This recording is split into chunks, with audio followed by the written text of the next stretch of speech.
ada Raiders Lighting di situ yang memang saat ini hanya bisa kita tarik dari Australia. Selain itu mereka akan membawa alat-alat sendiri. Kalau untuk tahun ini, kira-kira dari Raja Wali sendiri ada wishlist apa sih? Hai Tribuners, apa kabar? Balik lagi nih dalam podcast Tribunnews. Dan kali ini Sarah nggak sendirian dong. Kita sudah ada bintang tamu spesial di balik konser Dream Theater. Kita langsung saja sapa, ada Direktur Raja Wali Indonesia, Mas Taufik Rahaja. Ya, silakan Mas Taufik. Ya, terima kasih. Oh, tepuk tangan dulu dong, ya kan? Terima kasih Mbak Sarah sudah diundang di Tribun Solo di hari ini. Iya, saya juga terima kasih Mas Taufik bisa meluangkan waktu nih. Pasti sibuk banget dong ngurusin Dream Theater yang mau konser ya kalau nggak salah tanggal 10 besok. Betul, tanggal 10 besok di Stadion Manahan, area parkir A dan B. Jadi nanti ketemu di Stadion Manahan, konser Dream Theater Top of the World Tour. Dan ini adalah konser satu-satunya di Asia. Ada 2 negara di Asia, ada Indonesia dan juga Jepang gitu. Jadi satu-satunya di Indonesia. Jadi satu-satunya di Asia Tenggara itu cuma Betul, Indonesia Asia Tenggara, aja. betul. Wow, jadi masyarakat Indonesia, apalagi yang ngefans sama Dream Theater patut berbangga dong ya. Raja Wali loh yang ngedatengin Dream Theater ke Indonesia, ke Solo. Nah, tapi sebelum kita nanti mau ngobrolin lebih lanjut soal Dream Theater, kayak pengen tahu nih sebenarnya tuh Raja Wali Indonesia apaan sih? Kan katanya kalau nggak kenal maka nggak sayang ya Mas ya. Boleh dong diceritain soal Raja Wali Indonesia? Ya, Raja Wali Indonesia sendiri adalah promotor musik, berangkat dari Yogyakarta. Selain itu kita juga event consultant gitu ya, dan event management. Ada 5 festival musik besar di Indonesia yang kita bidani. Ada Prambanan Jazz, ada Jogja Rokarta Festival, ada Batik Musik Festival, ada Mocosi Festival. Kemudian ada satu lagi Jogja Rokarta gitu. Jadi ada 5 festival besar. Kemudian selain itu kita juga buat bikin konser-konser di konser artis internasional, artis nasional gitu ya. Konser tunggal gitu ya. Tidak saja ada di Jogja tetapi juga tidak di Jakarta, tapi kita mencoba lebih merata lagi bisa ke banyak daerah di Indonesia. Ya harapannya sih kita pengen ngangkat musik turismenya yang ada di Indonesia ya. Jadi punya banyak pilihan gitu. Oke, jadi kalau kalian pengen tahu Raja Wali Indonesia tuh apa sih? Jadi kayak sebuah promotor gitu. Kalau kalian tahu konsernya Westlife, terus Mariah Carey yang ada di Indonesia ini, nah promotornya adalah Raja Wali Indonesia. Hebat banget nggak tuh, ya kan? Wow, ini artis-artis besar luar negeri loh yang didatengin ke Indonesia langsung. Pasti juga ada kendala. Kalau nggak salah itu juga mengawali dari proyek-proyek kecil dulu sampai sekarang bisa gede banget. Betul. Ya kan? Boleh dong ceritain. Ya kalau cerita soal sejarahnya Raja Wali Indonesia pertama kali itu sebelum ke Raja Wali Indonesia malah justru core bisnisnya adalah penerbitan buku. Didirikan oleh sekarang posisi komisaris yaitu Pak Anas Syahrul Alimi. Dari mulai penerbitan buku terus kemudian dapat pekerjaan IO-an musik gitu ya, bikin konser, dan dari situ mulailah satu persatu konser kita buat gitu ya. Raja Indonesia dari mulai 2008 kemudian mulai berangkat ada konser secara agenda agak lebih banyak gitu. Kita yang pertama kali menggabungkan ada Glenn Fredly, almarhum Glenn, kemudian ada Tompi, ada Sandi Sandoro untuk gabung menjadi Trio Lestari. Waktu itu sih namanya belum Trio Lestari. Kita buatkan konser di beberapa kota gitu ya, tour gitu ya. Dari situ mulai intens untuk bikin konser musik. Tapi kalau ngomongin soal festival musik, baru Prambanan Jazz Festival adalah festival musik terlama kami. Itu tahun ini adalah tahun ke-8. Itu mulai dari 2015 gitu. Pertama kali di Candi Prambanan, di line up-nya waktu itu masih Kenny G dan beberapa artis Indonesia gitu. Oke, jadi emang berawal dari proyek kecil lalu sampai ngehandle Prambanan Jazz. Betul. Ya selama 8 tahun loh. Nah, kalau cerita soal Prambanan Jazz yang kita pasti udah hafal banget setiap tahunnya hampir ada gitu. Ada nggak sih treatment khusus ketika membuat Prambanan Jazz dari tahun ke tahun supaya lebih istimewa gitu? Ya kalau sebenarnya sih cerita Prambanan Jazz itu juga agak sedikit unik. Jadi kayak semacam ada sedikit kecelakaan gitu ya. Kita sempat dealing dengan salah satu venue yang ada di Jogja, ballroom gitu. Kita mau buatkan sebuah tontonan konser eksklusif seperti itu. Kita kontak Kenny G untuk didatangkan. Kemudian ada komunikasi yang membuat dari pihak dari pihak hotel itu, dari pihak venue-nya itu membatalkan sepihak gitu. Akhirnya tapi kami kan harus menjaga komunikasi dengan artis internasionalnya ya, karena juga itu bagian dari track record pekerjaan kita nanti ke depannya gitu, supaya lebih memudahkan.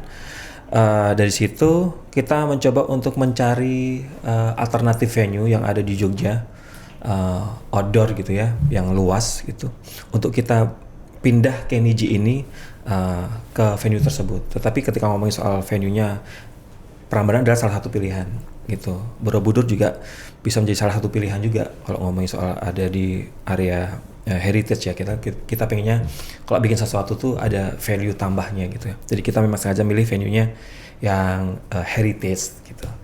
Dari situ kemudian pengalaman pertama ya masih banyak kelemahan-kelemahan. Kita bicara soal festival musik pertama kali gitu ya, dengan line up yang lebih dari satu gitu ya.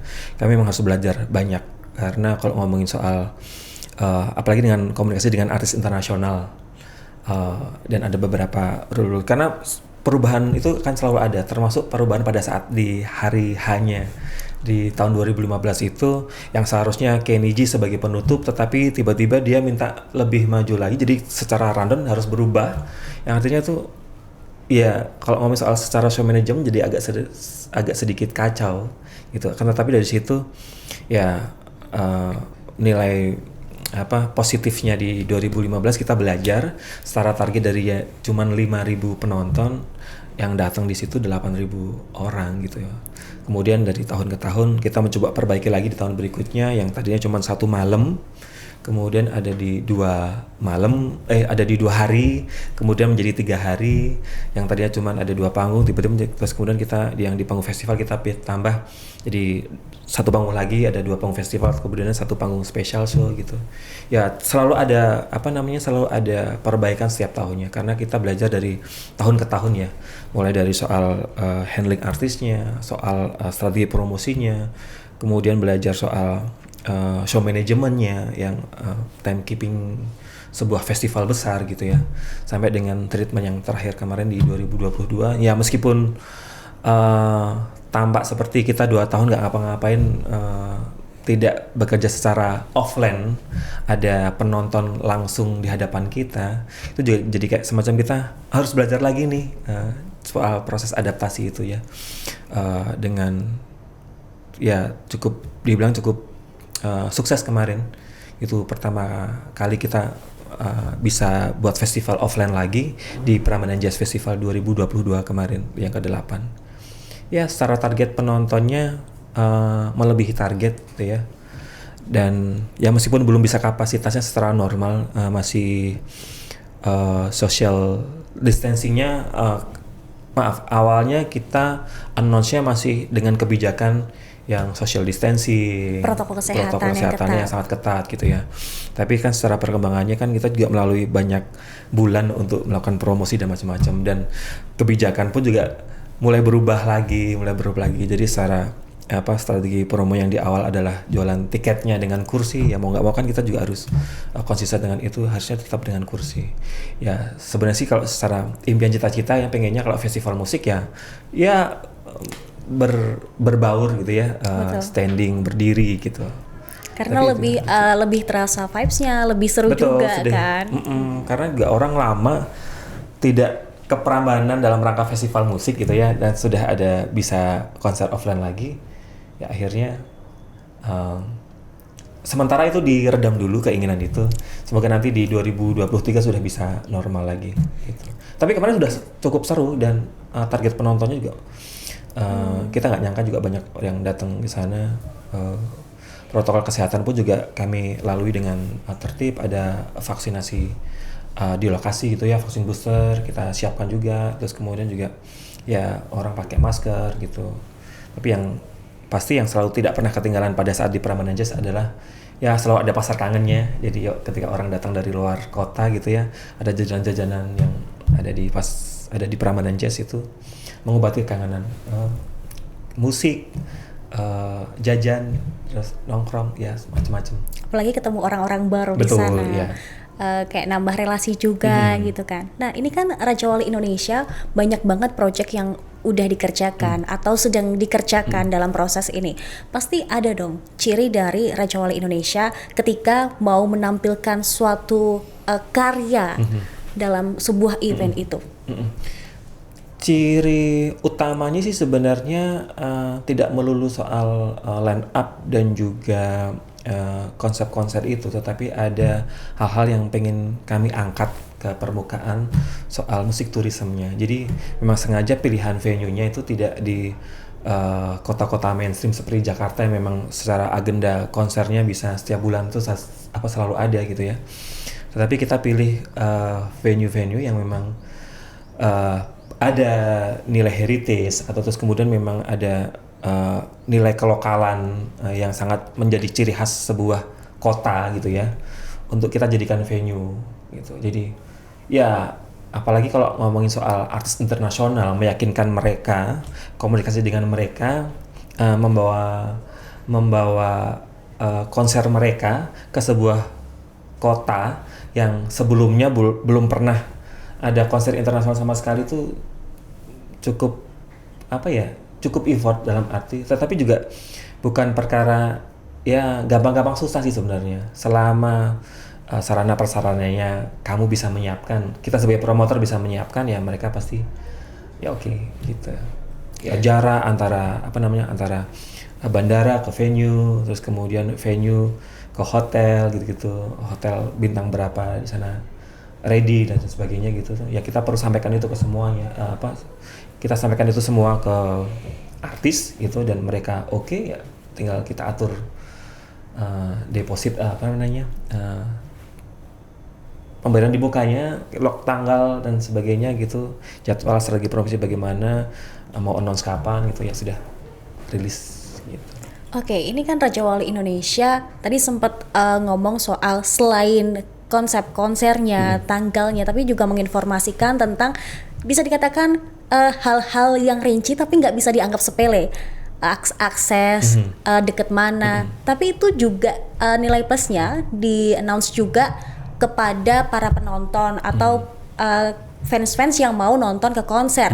Jadi kalau misalkan kalian besok itu ada konser Dream Theater, Raja Wali juga sudah menginformasikan cara mengaksesnya ke venue seperti Betul. apa gitu. Jadi kayak mungkin terlihatnya cuma mendatangkan saja, tapi ternyata nggak semudah itu gitu ya. Betul. Jadi karena ya apalagi ketika kita melakukan komunikasi dengan agensi artis internasional ya, hal yang detail itu menjadi pertimbangan mereka, karena ada offering sheet, jadi kayak semacam lembar penawaran ketika kita mau bidding artis internasional seperti itu, pasti ada ada beberapa hal yang mereka pengen tahu. Pernah bekerja sama dengan agensi artis internasional siapa saja, apa nama agensi artisnya, siapa nama kontak personnya disebut di situ. Kemudian juga pernah mengundang artis internasional siapa saja gitu. Ada ya, dulu pas di awal-awal kita mengundang Kenny G, ya agak susah, apalagi terus kemudian venue-nya ada di outdoor.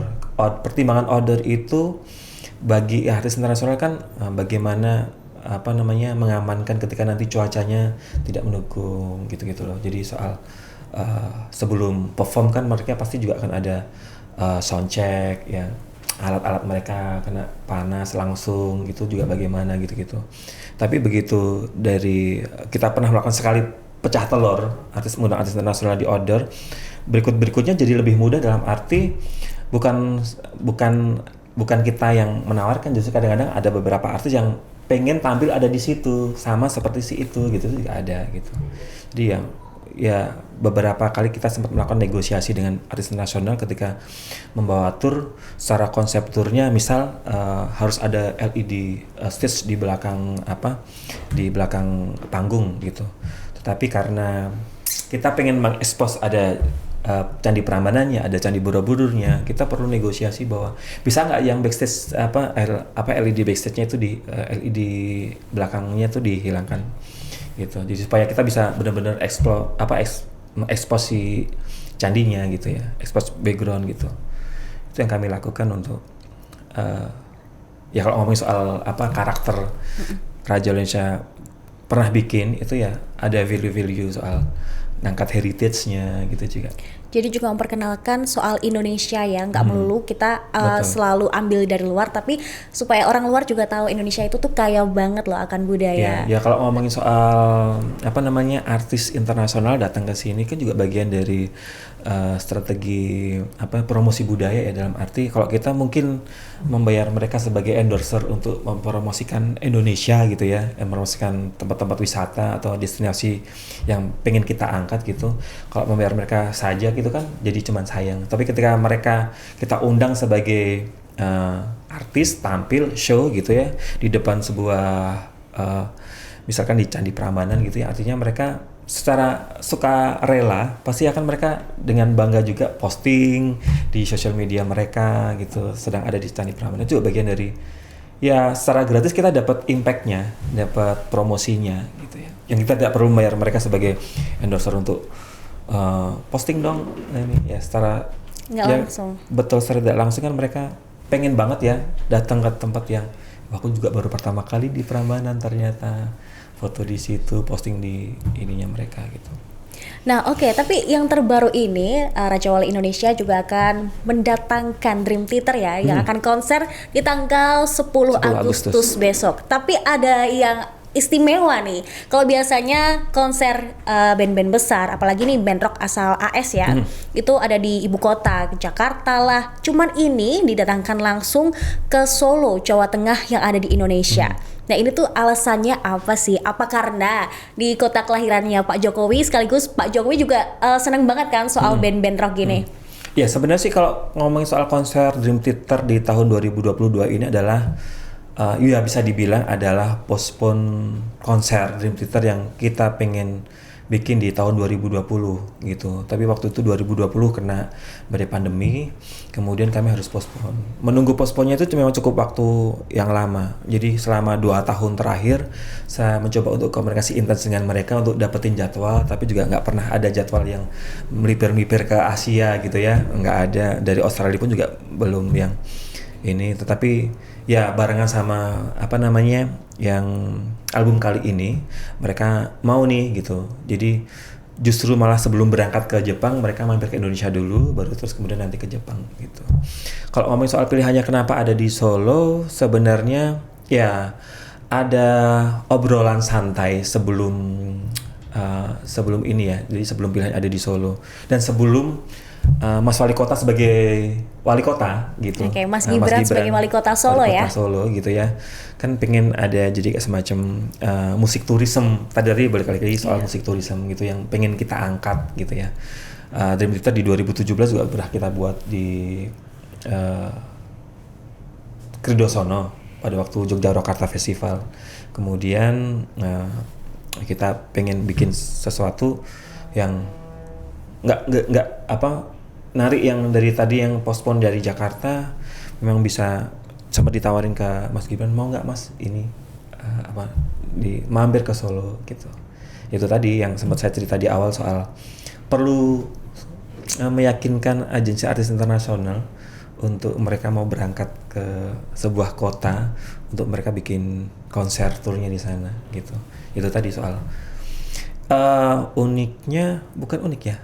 Cerita serunya adalah kita tuh agak cukup waktu lama untuk menentukan rute penerbangan mereka untuk berangkat ke Solo.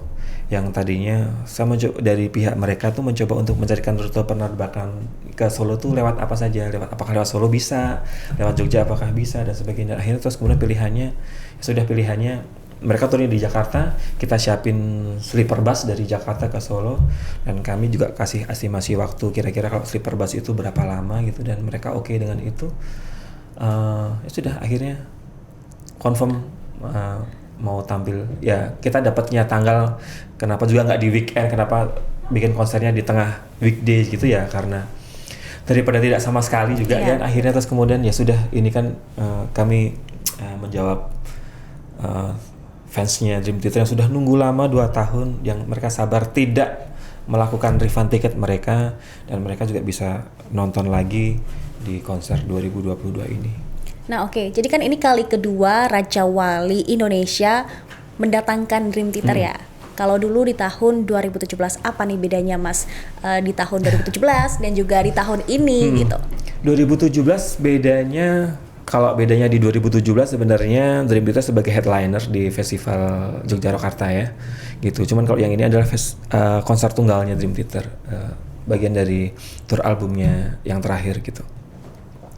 Yang bedanya lagi di 2017 mungkin akan banyak sekali dramanya, karena sebenarnya sih kalau ngomongin soal cerita 2017 Dream Theater itu adalah cerita, iya, buat kami yang bekerja di Raja Wali Indonesia itu jadi bagian dari cerita seru, pengalaman seru gitu ya.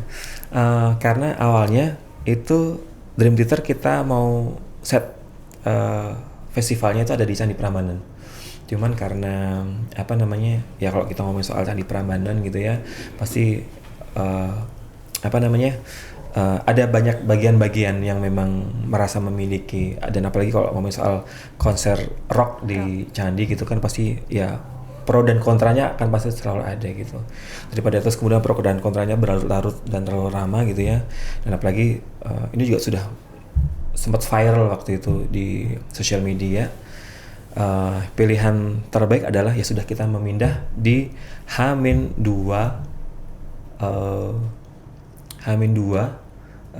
pelaksanaan konsernya. Artinya bahwa ya Bandung Bondowoso versi baru itu terjadi, karena kalau ngomongin soal sebuah panggung musik internasional gitu kan, biasanya kita nyiapin dalam kurun waktu ya 7-10 hari, dan ini kita hanya siapin cuma dalam 2 malam gitu ya.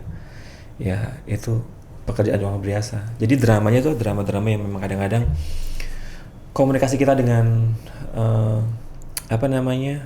tour manager, manajer produksi, production manajernya mereka itu juga emosinya tuh sangat-sangat terasa sekali, karena ya marah, terus kemudian sampai sedihnya setelah event itu jadi dapat banget tuh, karena ya dramanya itu ada di 2017 gitu. Itu yang terjadi, dan ya yang kali ini sih semoga sih lebih lancar, lebih enak, karena juga secara line up-nya juga kita secara prepare-nya, kalau sekarang sih prepare-nya irisan secara waktu loading-nya cuman barengan sama Asian Para Games saja di venue yang sama gitu ya. Ya keren sekali Solo punya event internasional dalam waktu bersamaan gitu ya, dan ini juga bagian dari pasti secara kunjungan tamu-tamu datang ke kota Solo pasti wah jadi salah satu alasan kenapa dipilih di kota Solo itu ya. Dan ini emang kalau tadi lihat di drama di tahun 2017 ada rasa marah, terus sedih, tapi sebagai pekerja di Raja Wali Indonesia tetap harus profesional dong. Profesional. Jadi segala hal yang namanya, kan kalau ngomongin soal artis internasional kan pasti ada riders yang harus kami penuhi. Betul. Dan selama riders itu bisa kami penuhi dan mereka bisa perform secara maksimal gitu ya, itu adalah apresiasi yang luar biasa buat ya dari sisi artisnya juga, iya dari sisi kami sebagai promotor juga. Puncak kebanggaannya ada di situ gitu ya, kita bisa memberikan sajian yang sangat berkesan, meninggalkan kesan yang sangat baik, dan mereka pun juga ya ada hal-hal yang memang bisa, meskipun melalui drama itu, tetapi ketika respon penontonnya bagus, crowd-nya banyak. Terus kemudian mereka juga sempat melakukan apa namanya ya? Waktu itu mengkomposisi ulang gundul-gundul pacul yang ditampilkan di salah satu setlistnya mereka gitu ya. Ya itu juga kejutan yang luar biasa bagi kita ya sebagai orang Indonesia, dan mereka ternyata mengulik sejauh itu juga ternyata tentang Indonesia untuk gitu. tentang Indonesia supaya merasa lebih dekat dengan fans yang ada di Indonesia gitu. Itu cara mereka ya. Nggak tahu nanti kalau pas di Solo mereka bikin kejutan apa lagi, ya kita tunggu gitu. Kita tunggu ya di tanggal 10 besok 10. akan ada kejutan apa nih dari Dream Theaters. Karena tadi sempat spill juga ini konser 2 tahun tertunda gara-gara pandemi.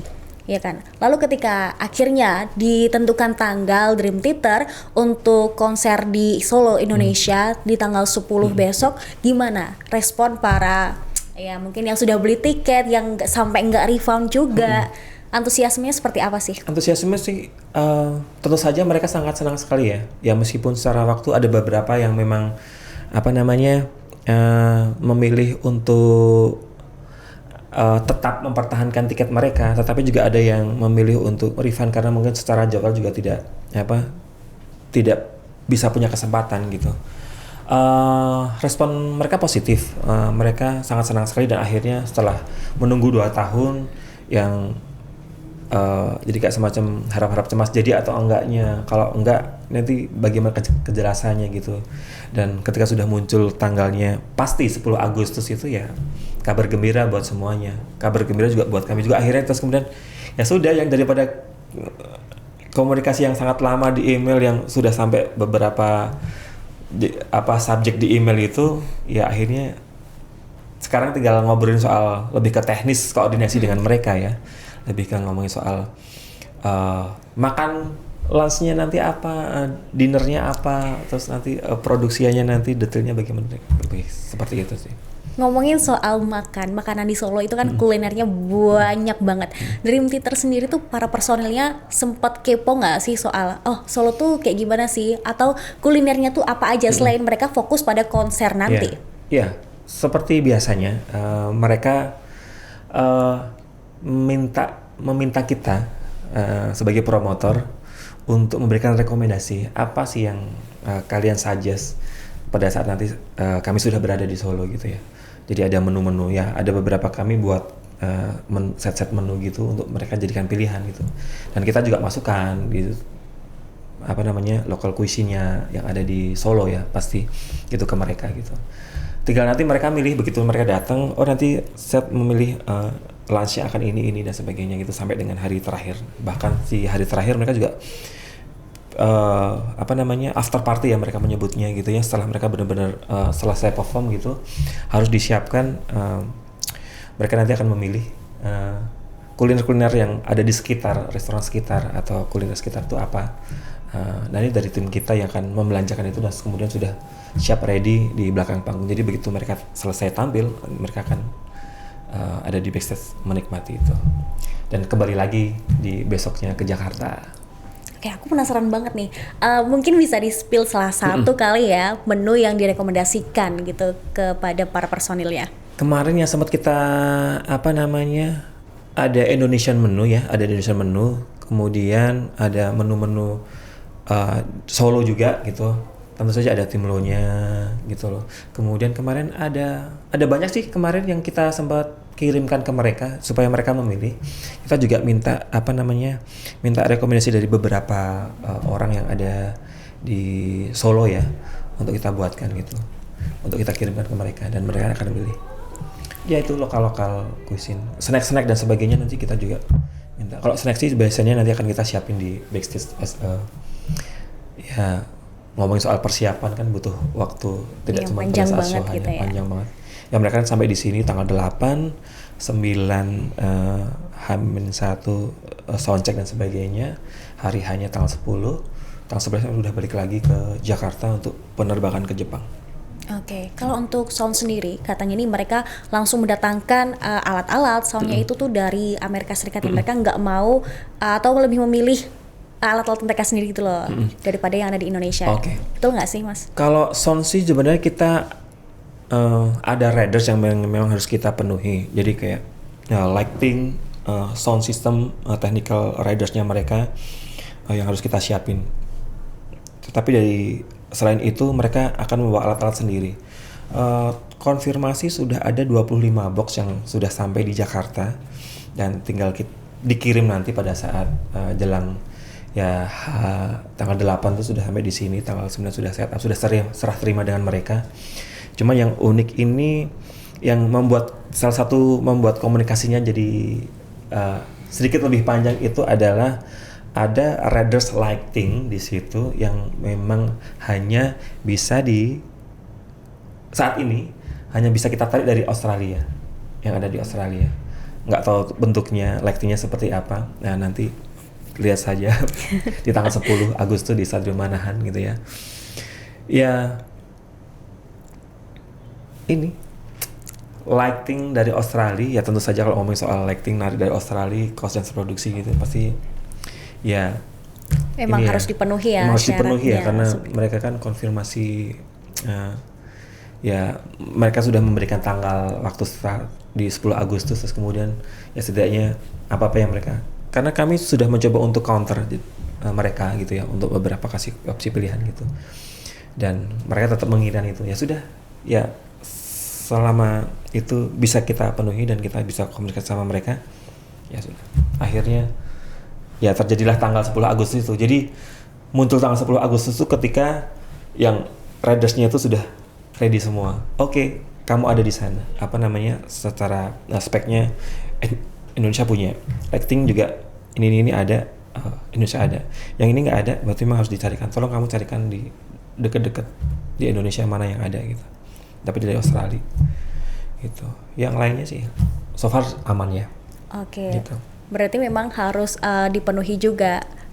Ketika lightingnya itu sudah ready, maka terbitlah tanggal di 10 Agustus iya, itu betul. Ya. Berarti mungkin bisa ditarik kesimpulan lightingnya ini yang ditunggu-tunggu juga gitu, yang terpenting ya. Lighting yang ditunggu, ya mungkin bisa jadi lighting itu juga akan menjadi bagian dari performance mereka ya. Selain ada beberapa technical riders, materi LED yang ada di belakang, nanti seperti apa mereka sudah kirimkan materinya untuk dilihat di preview, kemudian juga secara spek LED-nya itu yang kemarin yang cukup waktu lama untuk menentukan keluar tanggal 10 Agustus terus kemudian kita buru-buru, jadi kesannya sih memang buru-buru ya, secara persiapan sangat singkat sekali, promosinya memang nggak cukup waktu banyak gitu ya karena kita nunggu terus kemudian dapat tanggalnya ya mau nggak terus kita harus segera rilis tanggalnya. Kalau untuk target tiket berapa sih? Kalau secara kapasitas ada di 10.000. Pembeli tiket lama itu kalau pembeli tiket lama sebenarnya sih itu yang tidak melakukan refund ada 1.800. Kemudian sampai sekarang itu sudah di 50% ketambah 1.800, kita sudah ada 7.000. Itu sisanya ada beberapa tiket yang tidak semuanya ada di tiket apa saja, tetapi juga nanti bisa ada beberapa program-program tiket dengan para sponsor gitu yang sisanya itu. Jadi so far sih tiket masih bisa didapatkan di tiketapasaja.com. Oke, kalau untuk persiapannya ini kan tadi dibilang persiapannya emang agak mepet ya dibanding mungkin project-project yang lainnya gitu. Sejauh apa sih untuk saat ini? Sejauh sudah kalau secara persiapan karena kita memang barang-barang belum ada di sana semua ya, belum ada di venue gitu ya. Ya bisa dibilang sudah 70% ya komunikasi kita clear dengan mereka, tinggal mengkonfirmasi jadwal loading, jadwal dengan mereka. Ya tinggal perintilan-perintilan, tetapi itu juga bagian dari sesuatu. Kalau tidak ada itu pasti juga nanti akan mengaruhi penampilan mereka ya. Mereka juga pasti secara logistik mereka di sini butuh makan, ya bagian dari hospitality, kendaraan, bisnya gitu ya. Cuman hal-hal yang perlu kita konfirmasi lagi ke para vendor gitu. Selama ini berarti untuk menunggu sampai hari H ya, cukup berkomunikasi secara intens dong Betul. ya Pak untuk Betul. ke pihak Dream Iya, Theater sendiri. apalagi kalau kita ngomongin soal jam jam efektifnya gitu ya, kan kebalikan dengan kita ya. Jadi saya otomatis mungkin kalau agak punya lingkar hitam di mata mungkin karena memang sering begadang, karena di saya mencoba komunikasi dengan mereka itu mulai dari jam 8 malam sampai dengan jam 6 pagi. Itu adalah waktu efektif mereka. Ketika saya kirimkan email pasti akan dibalas sama mereka. Ya pasti ada waktu yang saya juga lelah tidur gitu, terus kemudian juga jadi skip. Saya kirim siangnya, nanti balasnya pasti ada delay waktu karena mereka pasti kan waktu istirahat. Tapi ketika di jam-jam itu ya pasti akan fast respon. Saya kirim apa nanti dia akan reply gitu. Jadi agak sedikit kebalikan sih waktunya dari sini. Jadi perjuangannya sih itu ya, semoga nanti di tanggal 10 bisa memberikan mereka juga bisa memberikan penampilan terbaik mereka di Solo. Totalitas semangat ya Raja Wali Indonesia ini sampai Mas Taufik nih sebagai direktur meluangkan waktu tidur ya. Ya karena apa ya, dari awal sih memang komunikasinya dengan saya juga dengan Pak Anas waktu itu dan intens. Ada beberapa hal yang memang sudah kami coba delegasikan ke tim divisi yang terkait. Ada soal hospitality, produksi, kemudian nanti yang lain soal media dan macam-macam gitu. Tapi ada beberapa hal yang memang harus saya kawal secara langsung ke pihak artis manajemen dan juga agensinya, tour manajernya gitu. Jadi yang pengennya sih nggak ada celah, dan apalagi ketika kita mendapati yang namanya riders gitu kan pasti juga banyak sekali persepsi berbeda membaca sebuah riders gitu ya, supaya ini benar nggak kayak gini maksudnya gitu. Jadi saya sering ngumpulin tim gitu untuk coba membedah riders, terus kemudian dari riders itu supaya nanti pada saat mereka sudah sampai di sini yang mereka minta sudah tersedia gitu aja. Untuk antisipasinya sendiri di konser besok tanggal 10 apa aja nih Mas? Termasuk juga keamanannya ya? Kalau soal keamanan, yang pasti kami menyiapkan selain terkait soal izin keramaian yang itu didukung oleh polisi, kami juga menyiapkan terkait soal security personal yang akan nempel ke mereka. Kemudian juga bagian dari standar penyelenggaraan event di masa pandemi gitu ya, bahwa protokol kesehatan juga tetap masih berlaku, masker gitu. Kemudian juga bagian dari, kalau kita ngomong soal event juga bisa menjadi bagian dari campaign vaksinasi gitu ya. Jadi kami juga tetap menyiapkan vaksinasi di lokasi gitu. Bagi yang memang belum vaksin kedua, mau vaksin booster di sana juga bisa disiapin gitu juga. Ya kadang-kadang juga orang bisa vaksin gitu ya, mumpung karena ada kesempatan, ada di situ dekat, terus kemudian kami sudah siapkan di sana bekerjasama dengan dinas terkait yang ada di kota tersebut. Jadi kayak semacam harapannya sih nanti semakin bisa ramai lagi event-event offline gitu ya di 2023 ya, syukur-syukur sudah bisa kembali normal lagi gitu ya, sudah tidak lagi dengan ya sekarang kan sebenarnya juga sudah mulai kabar baik gitu ya, konser offline dengan kapasitas yang lebih daripada 1.000 gitu kan sudah bisa terselenggara. Itu juga buat kabar baik bagi kami sebagai pelaku event ya. Dan ini juga dirasakan banget buat promotor-promotor yang ada di Jakarta, di daerah-daerah juga ya. Berarti ketika kemarin pandemi lagi naik-naik banget COVID-nya, apa nih imbasnya langsung ke para promotor terkait imbas psikologis, materi, karena nggak bisa ngapa-ngapain, nggak bisa cari duit gitu. Nah itu yang utama ya. Psikologis itu dalam arti istilahnya orang yang akhirnya bisa tetap setia, berjuang bersama untuk tetap bekerja tetap di event gitu kan akhirnya. Tapi ada beberapa juga yang akhirnya memutuskan untuk banting setir, pilih pekerjaan yang lain gitu. Ya saya cukup apresiasi buat tim yang memang secara konsisten kita berjuang tuh dalam arti karena setelah proses 2 tahun pun juga kita mencoba untuk bikin sesuatu, tetapi karena dengan adanya regulasi yang baru gitu, akhirnya terus kemudian belum bisa, kita coba mundurin lagi, belum bisa, kita coba. Jadi itu juga bagian dari perjuangan yang sangat panjang, dan akhirnya begitu sampai ada forum komunikasi Asosiasi Promotor Musik Indonesia, kemudian ada pekerja event gitu yang mencoba untuk merumuskan bagaimana supaya event offline bisa tetap terselenggara dengan syarat-syarat yang kemudian itu bisa jadi semacam buku panduan yang disusun oleh Kemenparekraf gitu, yang diturunkan untuk ke beberapa sub-sub bisnis lainnya gitu ya. Itu juga bagian dari perjuangan tim di balik layar, promotor musik, event organizer, dan lain-lain gitu. Terus kemudian merumuskan sebuah panduan yang itu bisa dipakai untuk penyelenggaraan sebuah event gitu ya. Jadi standar event sekarang yang bisa diberikan rekomendasi untuk terselenggara yang memenuhi syarat-syarat yang sesuai dengan panduan itu gitu. Ya itu juga bagian dari perjuangan teman-teman gitu. Ada ritual khusus nggak sih, kayak semacam kebiasaan ketika Raja Wali Indonesia ini tuh mau mendatangkan artis-artis dari luar gitu? Ritual khususnya adalah berdoa bersama, pengajian di kantor.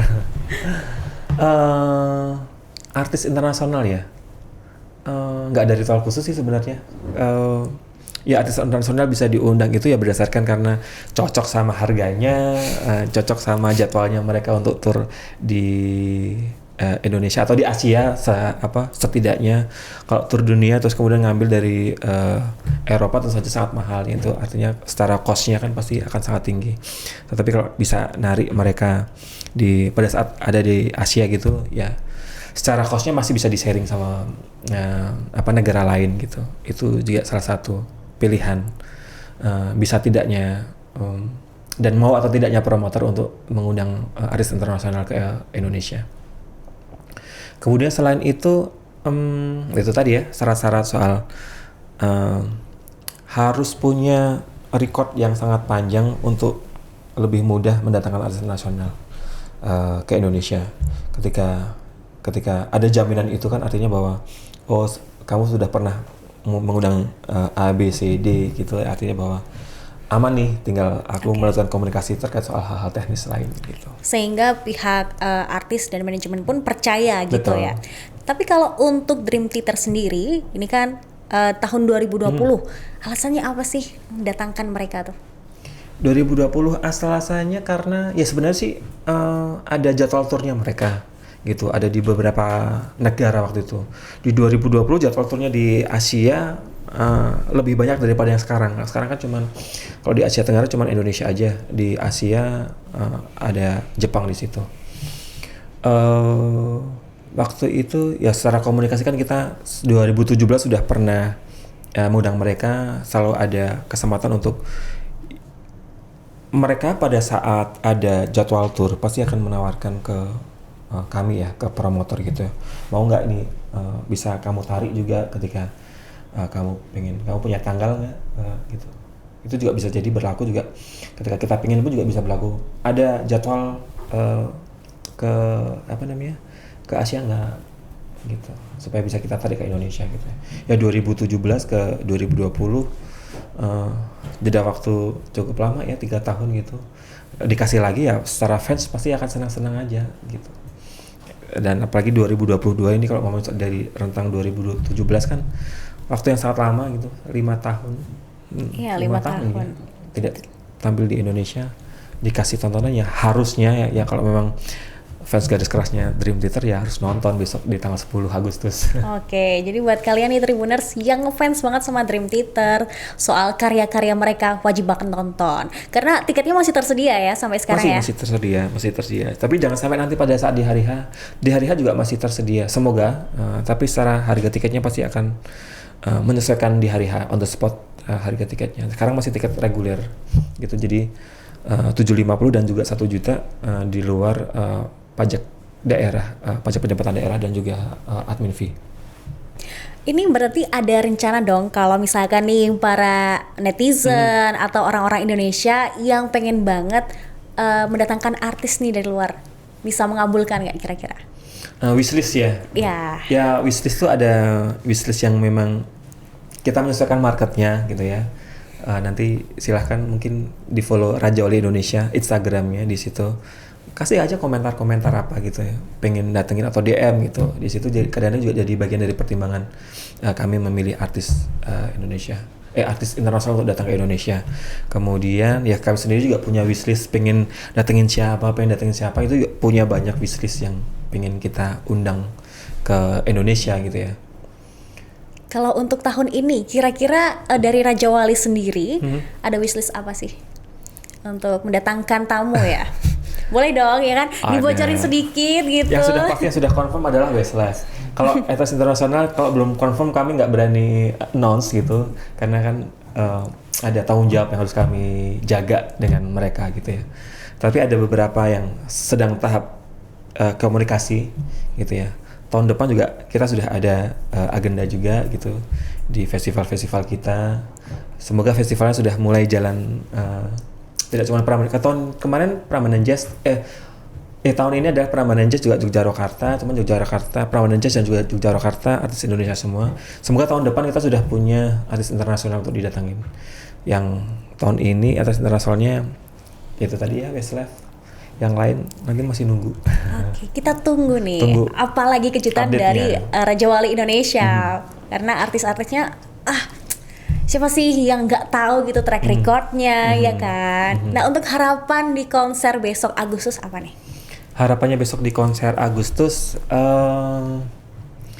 ya saya tahu tanggalnya Big Days, tapi semoga yang datang besok di Stadion Manahan itu tiketnya sold out pastinya ya. Harapannya setiap promotor yang pengen bikin konser gitu ya, dengan tiketnya sold out pasti nanti kita akan jadi kayak sedikit candu bagi kami sebagai promotor musik untuk ya next. Oke nih Solo salah satu alternatif venue untuk konser internasional kita bisa bawa ke Solo gitu ya. Ya, jadi jangan lupa beli tiketnya. Oke, jangan lupa beli tiketnya ya buat kalian penggemar Dream Theater, karena nggak boleh banget ya untuk dilewatkan. Betul, karena kita nggak tahu ya setelah di 2022 mereka bisa ke Indonesia lagi kapan. Kadang juga ya 2 tahun kemarin juga posisinya juga menunggu yang cukup lama gitu ya. Setelah ini ya kita belum tahu. Mumpung ada kesempatan Dream Theater ke Indonesia lagi, jadi jangan lewatkan kesempatan ini. Nah, ini terakhir banget. Ini kan Presiden Jokowi itu penggemar band rock ya. Kira-kira apakah emang ada rencana, sudah direncanakan Pak Presiden tuh bakalan ikut nonton langsung ke Stadion Manahan besok? Atau mungkin ada jajaran di kabinet atau pemerintahan yang bakal jadi tamu di sana? Kalau secara konfirmasi langsung dengan kami, ya bisa jadi akan ada dalam arti ya kita nggak tahu ya, karena banyak sekali yang sudah memesan tiket Dream Theater besok gitu mengatasnamakan gitu ya, tapi tidak secara langsung yang mereka akan datang di lokasi besok, karena ada beberapa kalau pejabat-pejabat mereka akan datang tidak melakukan konfirmasi dan tiba-tiba mereka akan datang di sebuah konser besok di tanggal 10 itu juga, karena kayak ya ini kita bisa melihat mereka mungkin juga tidak sebagai RI1 tapi juga sebagai seorang yang fans garis kerasnya Dream Theater gitu, pengen nonton gitu ya. Ini ada kesempatan buat bisa datang gitu ya, apapun profesinya gitu ya. Ya karena juga tidak ada treatment khusus, karena kami juga tidak menyiapkan yang ada namanya seat VIP ada di sana. Yang ada cuma festival A dan juga festival B. Pun ketika Bapak Jokowi hadir gitu nanti ya mereka pasti akan membaur dengan penonton festival yang lain, festival A tentu saja pasti gitu. Kalau beliau hadir gitu ya. Tapi secara konfirmasi sampai sekarang kemarin sih sudah sempat ada beberapa pejabat-pejabat gitu yang melakukan pembelian tiket melalui ajudan mereka gitu ya. Berapa banyak tiketnya gitu, ada 10, beli 20, beli 30, 40 gitu. Sudah.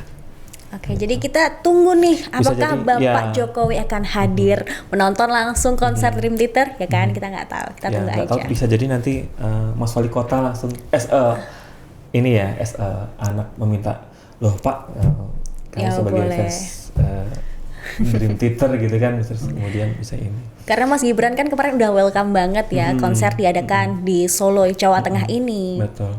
Ya kayak kemarin berita terakhir yang kemarin juga sempat viral gitu ya.